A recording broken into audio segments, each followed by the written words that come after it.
Give an advice to all the fathers right here. నీకొచ్చే సంపాదనలో 20% మీ పిల్లల కోసం ప్రక్కన పెట్టేసేయండి. మీరు ఏం ఖర్చులు తగ్గించుకుంటారు నాకు అనవసరం. మీరు అక్కడ ఏ పాటలు పడతారు నాకు అనవసరం. దేవునికి ఇవ్వాల్సిన భాగం దేవునికి నమ్మకంగా ఇవ్వండి. ఆ తదుపరి ఒక 20% మీ పిల్లల కోసం పొదుపు చేయండి.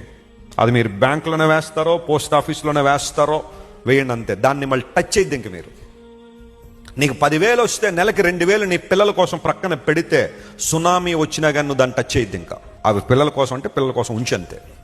రేపొద్దున నీ పిల్లలు ఏదైనా సమస్య వస్తే, ఇబ్బంది వస్తే, రోడ్ల మీద వాళ్ళ దగ్గరికి వీళ్ళ దగ్గర చేతులు చేప నిలబడ్డారంటే లోకు అయిపోతారు. వాళ్ళు ఆడుకుంటారు, మనుషులు ఇబ్బంది పెడతారు వాళ్ళని. Insult, humiliation.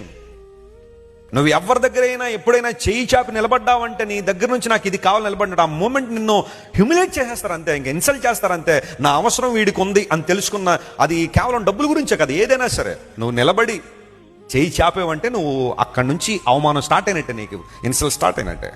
నీ పిల్లల్ని ఆ స్థితిలో పెట్టద్దు నువ్వు ఎప్పుడు కూడా. Think about them.